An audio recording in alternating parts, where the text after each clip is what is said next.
പലരും ഫോറക്സ് ട്രേഡിങ്ങിൽ വ്യക്തമായ നോളജ് ഇല്ലാത്തതുകൊണ്ടും ഒരുപാട് സംശയങ്ങളുള്ളതുകൊണ്ടും പിന്നോട്ട് മാറി നിൽക്കുന്നത് കാണാറുണ്ട്.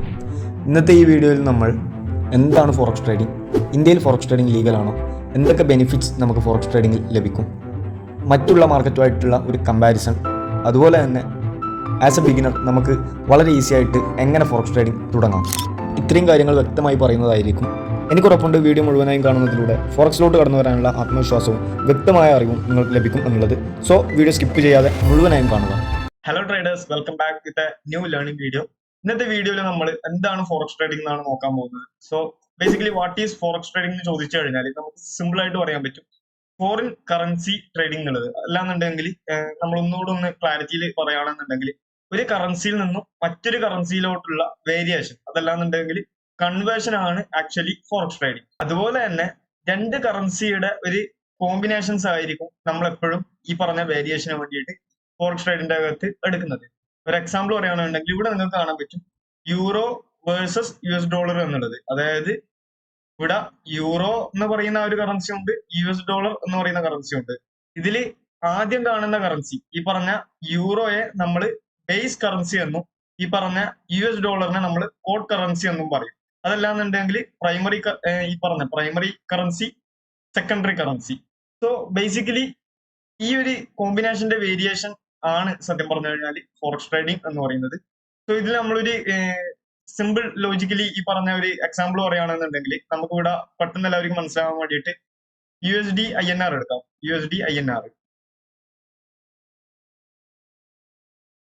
സോ ഇവിടെ നമുക്ക് അറിയാം ഈ പറഞ്ഞ ബേസ് കറൻസി USD ആണ്, കോഡ് കറൻസി INR ആണ്. സോ USD/INR ചാർട്ട് എങ്ങനെ മൂവ് ചെയ്യുന്നു എന്ന് ചോദിച്ചു കഴിഞ്ഞാൽ ഫസ്റ്റ് സിനാരിയോയിൽ നമുക്കൊരു USD വാങ്ങാൻ, ഒരു US$ വാങ്ങാൻ നമുക്ക് 80 ഇന്ത്യൻ റുപ്യ കൊടുക്കണമായിരുന്നു. സെക്കൻഡ് സിനാരിയോയിൽ ഒരു USD വാങ്ങാൻ നമുക്ക് 90 INR കൊടുക്കേണ്ടി വന്നു. തേർഡ് സിനാരിയോയിൽ നമുക്കൊരു USD വാങ്ങാൻ 100 INR കൊടുക്കേണ്ടി വന്നു എന്ന് നിങ്ങൾ വിചാരിക്കുക. അങ്ങനെ വരുമ്പോൾ ഇവിടെ കോഡ് കറൻസിയുടെ വാല്യൂ എന്താണ്, ഇവിടെ വീക്ക് ആവുകയാണ് ചെയ്തിരുന്നത്. നിങ്ങൾക്ക് ഇവിടെ കാണാൻ പറ്റും. ആദ്യത്തെ കേസിൽ 80 കൊടുത്താൽ മതിയായിരുന്നു, അത് കഴിഞ്ഞാൽ 90 കൊടുക്കണം, പിന്നെ 100 കൊടുക്കണം. അതായത് ഈ INR ആദ്യത്തെ കേസിൽ കുറവ് കൊടുത്താൽ മതിയായിരുന്നു, രണ്ടാമത്തെ കേസിൽ അധികം കൊടുക്കണം, മൂന്നാമത്തെ കേസിലും അധികം കൊടുക്കണം. അങ്ങനെ വരുമ്പോൾ ഈ പറഞ്ഞ കോഡ് കറൻസി അവിടെ വീക്ക് ആവുകയാണ്. അതിന്റെ ഫലമായിട്ട് USD/INR ചാർട്ടിൽ മൊമെന്റം മുകളിലോട്ടായിരിക്കും. USD ചാർട്ട് എപ്പോഴും മൊമെന്റം മുകളിലോട്ട് ചെയ്യും. സിമ്പിൾ ടേമിൽ ഈ പറഞ്ഞ ഒരു ലോജിക് ഇതാണ്. രണ്ട് കറൻസിയുടെ വേരിയേഷനിൽ വരുന്ന ഒരു ചാർട്ട് മൂവ്മെന്റിന്റെ ലോജിക് ഇതാണ്. സോ അടുത്ത എല്ലാവർക്കും കോമൺ ആയിട്ട് ഈ പറഞ്ഞ ഫോറക്സിലോട്ട് വരുന്ന എല്ലാവരും ഫേസ് ചെയ്യുന്ന ഒരു ക്വസ്റ്റ്യൻ എന്ന് പറഞ്ഞു കഴിഞ്ഞാൽ, അല്ലാന്നുണ്ടെങ്കിൽ ചോദിക്കുന്ന ഒരു ക്വസ്റ്റ്യൻ എന്ന് പറഞ്ഞു കഴിഞ്ഞാൽ ഫോറക്സ് ട്രേഡിംഗ് ഇന്ത്യയിൽ ലീഗൽ ആണോ എന്നുള്ളതാണ്. സോ ബേസിക്കലി നമ്മൾ അതിനെ കുറിച്ച് സംസാരിക്കുകയാണെന്നുണ്ടെങ്കിൽ നമുക്ക് ഈ പറഞ്ഞ ഫെമ, അതല്ലാന്നുണ്ടെങ്കിൽ ഫോറിൻ എക്സ്ചേഞ്ച് മാനേജ്മെന്റ് ആക്ട്, ആ ഒരു ആക്ട് പ്രകാരം നമുക്ക് നമ്മുടെ INR യൂസ് ചെയ്തുകൊണ്ട് INR ത്രൂ നമുക്ക് ഡയറക്ട്ലി ഈ പറഞ്ഞ ഫോറിൻ കറൻസികളിലോട്ട് കൺവേർഷൻ നടത്താൻ പാടില്ല. ഇതാണ് ആ ഒരു ആക്ട്. ആ ഒരു ആക്ടിന്റെ ഫലമായിട്ടാണ് ഇന്നും ഈ പറഞ്ഞ ഫോറക്സ് ട്രേഡിംഗ് അൺറെഗുലേറ്റഡ് ആയിട്ട് നിൽക്കുന്നത്. അല്ലാന്നുണ്ടെങ്കിൽ ഒരു കൈൻഡ് ഓഫ് ഈ പറഞ്ഞ ഒരു 50% ലീഗൽ അല്ലാന്നോ ഇല്ല രീതിയിൽ നിൽക്കുന്നത്. സോ ബേസിക്കലി നിങ്ങൾ ഇവിടെ തിങ്ക് ചെയ്യേണ്ട കേസ് എന്ന് വെച്ച് കഴിഞ്ഞാൽ ഒരു പക്ഷെ ഈ പറഞ്ഞ ഫോറക്സ് ട്രേഡിംഗ് ഇന്ത്യയിൽ ലീഗൽ അല്ലാന്നുണ്ടെങ്കിൽ, കംപ്ലീറ്റ്ലി ബാൻ ആണെന്നുണ്ടെങ്കിൽ, നമുക്ക് ഒരു 3 years ബാക്കിൽ നമ്മൾ നോക്കുകയാണെന്നുണ്ടെങ്കിൽ പബ്ജി, അതുപോലെ തന്നെ നമ്മുടെ ടിക്ടോക്ക്, ഈവൻ ഈ പറഞ്ഞ എന്താണ് നമ്മുടെ ഫോൺ സൈറ്റുകൾ പോലും കംപ്ലീറ്റ്ലി ഇന്ത്യയിൽ ബാൻ ആയതുകൊണ്ട് അവരുടെ സർവേഴ്സ് കാര്യങ്ങൾ, അവരുടെ ആപ്ലിക്കേഷൻസ് കാര്യങ്ങൾ, അങ്ങനെ തുടങ്ങിയ A to Z കാര്യങ്ങളും ഈ പറഞ്ഞ ഇന്ത്യ എന്ത് ചെയ്തിട്ടുണ്ട്, പ്ലേ സ്റ്റോർ, ആപ്പ് സ്റ്റോർ, അതുപോലെ തന്നെ സർവേഴ്സുകളിൽ നിന്നൊക്കെ റിമൂവ് ചെയ്തിട്ടുണ്ട്. സോ ആ ഒരു സിസ്റ്റം ഈ പറഞ്ഞ ഫോറക്സ് ട്രേഡിന്റെ അകത്ത് വരുമ്പോൾ എന്തുകൊണ്ട് കാണുന്നില്ല എന്നുള്ളത് ഒരു വലിയ ക്വസ്റ്റ്യൻ മാർക്കാണ്. കഴിഞ്ഞ 10-20 വർഷമായിട്ട് ആൾക്കാർ ഈ പറഞ്ഞ ഫോറക്സ് ട്രേഡിംഗ് ഈസി ആയിട്ട് ചെയ്തുകൊണ്ടേയിരിക്കുന്നുണ്ട്. സോ ബേസിക്കലി ഒരിക്കലും ഈ പറഞ്ഞ 100% ബാൻ എന്നോ ഇല്ലീഗൽ എന്നോ നമുക്ക് വിളിക്കാൻ പറ്റത്തില്ല. അങ്ങനെയാണെന്നുണ്ടെങ്കിൽ പ്രീവിയസ്ലി ആ പറഞ്ഞ ആപ്ലിക്കേഷന്, ആ പറഞ്ഞ സൈറ്റുകൾക്ക് മുകളിൽ നടന്ന ഒരു തരത്തിലുള്ള ആക്ടോ കാര്യങ്ങളോ ഈ പറഞ്ഞ സംഭവങ്ങൾക്ക് മുകളിൽ വന്നിട്ടില്ല. അത് ഫസ്റ്റത്തെ കേസ്. രണ്ടാമത്തെ കേസ് എന്ന് പറഞ്ഞു കഴിഞ്ഞാൽ നമുക്ക് ഇവിടെ സിമ്പിൾ ആയിട്ടുള്ള ലൂപ്പ് ഹോൾ എന്ന് പറഞ്ഞു കഴിഞ്ഞാൽ നമ്മൾ ഓൾറെഡി പറഞ്ഞു ഫെമയുടെ ആക്ട് പ്രകാരം നമുക്ക് INR നിന്നും ഡയറക്ട്ലി കൺവേർട്ട് ചെയ്യാൻ പറ്റില്ല. ഈ പറഞ്ഞ USD അല്ലാണ്ടെങ്കിൽ ഈ പറഞ്ഞ യൂറോയിലോട്ടോ ഒന്നും കൺവേർട്ട് ചെയ്യാൻ പറ്റില്ല. സ്റ്റിൽ നമുക്കൊരു ഓപ്ഷൻ കിടക്കുന്ന വെച്ച് കഴിഞ്ഞാൽ നമുക്ക് ഈസിലി ഈ പറഞ്ഞ INR ക്രിപ്റ്റോ ആക്കി കൺവേർട്ട് ചെയ്ത് ക്രിപ്റ്റോ ത്രൂ നമുക്ക് ഈസിലി എന്ത് ചെയ്യാൻ പറ്റും, ഡയറക്ട്ലി നമ്മുടെ ബ്രോക്കറിലോട്ടോ അല്ലാണ്ടെങ്കിലും ബാക്കി ഏത് കറൻസികളിലോട്ടും നമുക്ക് വേണമെന്നുണ്ടെങ്കിൽ കൺവേർട്ട് ചെയ്യാൻ പറ്റും. ക്രിപ്റ്റോ 100% ലീഗലൈസ് ചെയ്തു നമുക്ക് പറയാൻ പറ്റും. കാര്യം പ്രീവിയസ്ലി ബിനാൻസ് നമ്മുടെ ഈ പറഞ്ഞ പ്ലേ സ്റ്റോറിൽ നിന്നും റിമൂവ് ചെയ്തായിരുന്നു. കറന്റ്ലി ആ ഒരു ആപ്ലിക്കേഷൻ നിലവിൽ തിരിച്ചു വന്നിട്ടുണ്ട്. അതുപോലെ തന്നെ ഒരുപാട് ഇന്ത്യൻ ക്രിപ്റ്റോ എക്സ്ചേഞ്ചുകൾ മാർക്കറ്റിൽ അവൈലബിൾ ആണ്. അതുപോലെ തന്നെ നിലവിൽ ടാക്സസും കാര്യങ്ങളൊക്കെ ക്രിപ്റ്റോയുടെ മുകളിൽ വന്നു. സോ ക്രിപ്റ്റോ 100% ലീഗലി ഇപ്പം നടന്നുകൊണ്ടിരിക്കുകയാണ്. സോ നിങ്ങൾക്ക് വേണമെന്നുണ്ടെങ്കിൽ ഈസിലി പറഞ്ഞ INR ക്രിപ്റ്റോയിലോട്ട് കൺവേർട്ട് ചെയ്ത് ക്രിപ്റ്റോ ത്രൂ നിങ്ങൾക്ക് എന്ത് ചെയ്യാൻ പറ്റും, ഈസിലി ഈ പറഞ്ഞ എക്സ്ചേഞ്ച് ചെയ്യാൻ പറ്റും കറൻസികൾ. ഇതൊന്നും അല്ലാന്നുണ്ടെങ്കിൽ മറ്റൊരു ഓപ്ഷൻ എന്ന് പറഞ്ഞു കഴിഞ്ഞാൽ നമുക്ക് മാർക്കറ്റിൽ ഒരുപാട് പേയ്മെന്റ് പ്രൊവൈഡേഴ്സും അവൈലബിൾ ആണ്, തേർഡ് പാർട്ടി പേയ്മെന്റ് പ്രൊവൈഡേഴ്സും അവൈലബിൾ ആണ്. സോ ഈസിലി നമുക്ക് വേണമെന്നുണ്ടെങ്കിൽ INR ത്രൂ ഈ പറഞ്ഞ ഫണ്ട് ആഡ് ചെയ്യുന്നത് ത്രൂവിലൊക്കെ നമുക്ക് ഈസിലി ചെയ്യാൻ പറ്റും. UPI അതുപോലെ തന്നെ ബാങ്ക് കാർഡ്സ് കാര്യങ്ങളെല്ലാം അവൈലബിൾ ആണ്.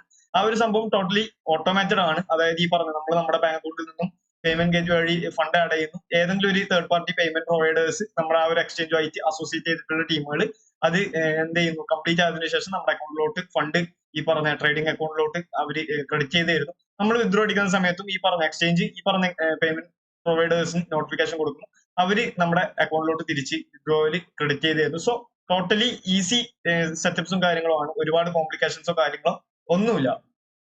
സോ അടുത്തതായി നമ്മൾ നോക്കുകയാണെന്നുണ്ടെങ്കിൽ എന്തുകൊണ്ടാണ് ഫോറക്സ് ട്രേഡിംഗ് ഇത്രത്തോളം വെയിറ്റേജ്, അല്ലാണ്ടെങ്കിൽ എന്തൊക്കെ ബെനിഫിറ്റ് നമുക്ക് ഫോറക്സ് ട്രേഡിംഗിന്റെ അകത്ത് ലഭിക്കുന്നു എന്ന് നോക്കിക്കഴിഞ്ഞാൽ നമുക്ക് ഇവിടെ കാണാൻ പറ്റും. ഫസ്റ്റ് കേസ് ലിക്വിഡിറ്റി ആണ്. ഒരു ട്രേഡറെ സംബന്ധിച്ചിടത്തോളം ഈ പറഞ്ഞ മൊമെന്റം, മാർക്കറ്റിൽ വരുന്ന മൊമെന്റം, ലിക്വിഡിറ്റി, ഈ പറഞ്ഞ വോൾട്ടൈലിറ്റി ഒക്കെ വളരെ വളരെ പ്രധാനപ്പെട്ട ഒന്നാണ്. സോ ഈ പറഞ്ഞ മാർക്കറ്റ് അബോവ് 6 ട്രില്യൺ മാർക്കറ്റിൽ ഡെയിലി ബേസിസിൽ ഈ പറഞ്ഞ ഒരു വോളിയം ജനറേറ്റ് ആവുന്നുണ്ട്.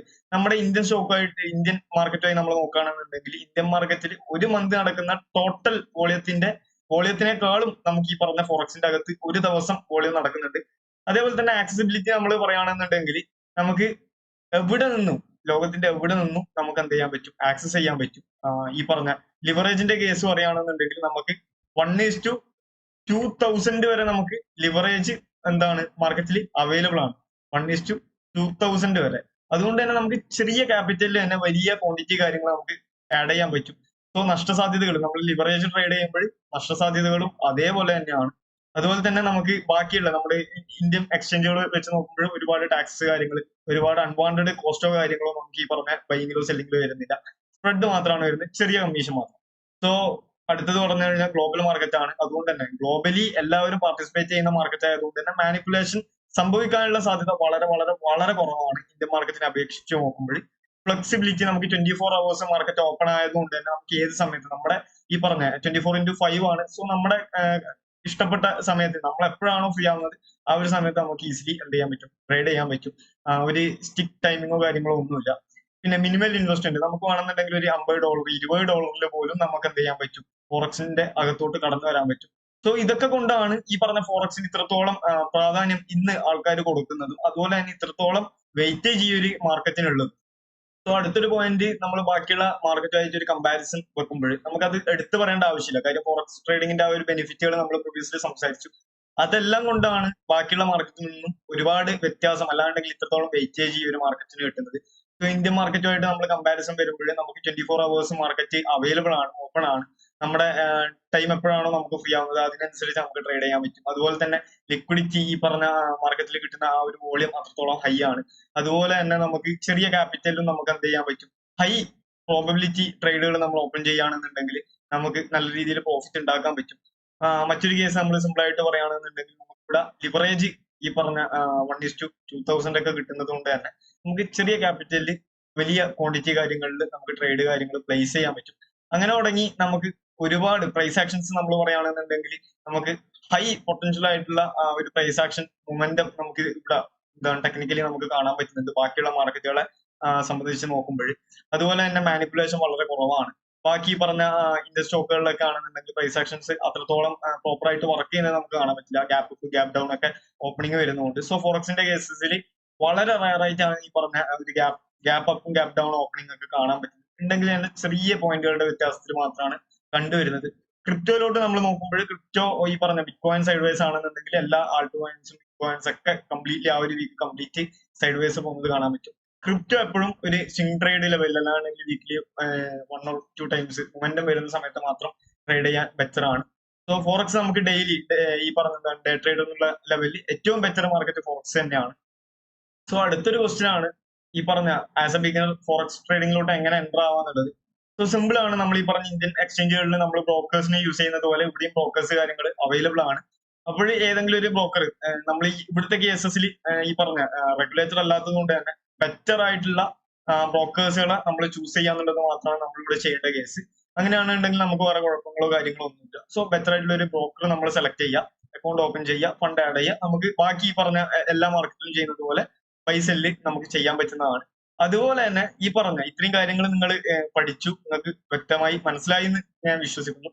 സോ ഈ പറഞ്ഞ ഫോറക്സിന്റെ അകത്ത് ഒരുപാട് പേഴ്സുകൾ, ഹൺഡ്രഡ്സ് ഓഫ് ഈ പറഞ്ഞ കറൻസി പേഴ്സുകൾ അവൈലബിൾ ആണ്. അതുപോലെ തന്നെ കമ്മ്യൂണിറ്റി സെഗ്മെന്റുകൾ അവൈലബിൾ ആണ്. സോ ഏതൊക്കെ പേഴ്സ് ആണ് ആസ് എ ബിഗിനർ നിങ്ങൾ ചൂസ് ചെയ്യേണ്ടത്, അതല്ലാന്നുണ്ടെങ്കിൽ high liquidity, high momentum, high volume തരുന്ന പേഴ്സുകൾ ഏതൊക്കെയാണ്. സോ അങ്ങനെ തുടങ്ങിയ പേഴ്സിന്റെ കോറിലേഷൻസ് എന്തൊക്കെയാണെന്ന് അറിയണമെന്നുണ്ടെങ്കിൽ തീർച്ചയായും നിങ്ങൾ ഈ ഒരു വീഡിയോയിൽ കമന്റ് ചെയ്ത് അറിയിക്കുക.